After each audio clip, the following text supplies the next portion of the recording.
दै जिरि आरो बराक सन्टुष दैमा बारना दै जिंनि बे दैमा गाथोनाव फुलुंजों दाफबनाय गोसोम सेरफां आरो गुफुर जोगां जोगां बालाबारियाव लोगो नांफैदों जेराव गंगार हाजोनि गोरबो सिंखावना बोहैबोनाय हुरहुथि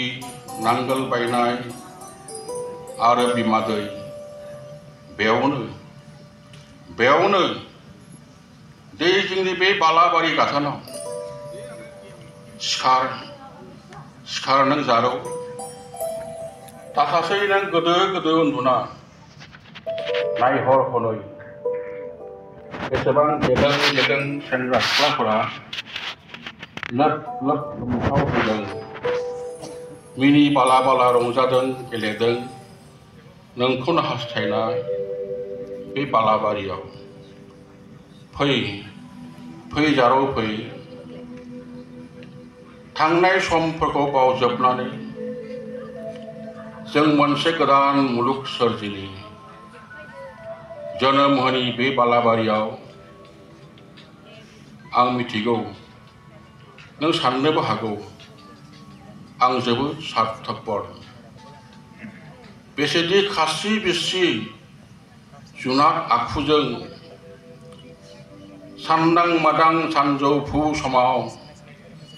बाखबजोबदोंमोन माखासे सिगुन बे बालाबारियाव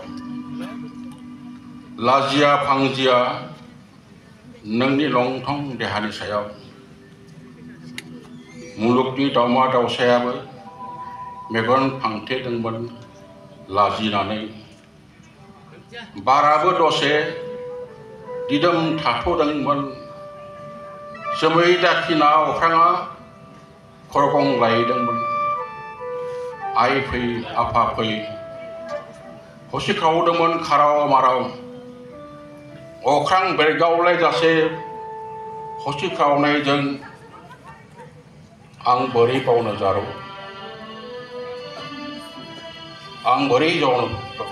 जारौ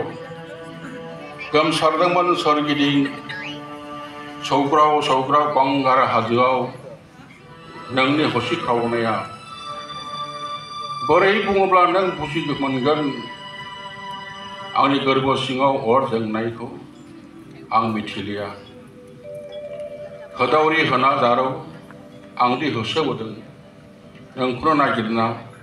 खाराव माराव गोरबो सिङाव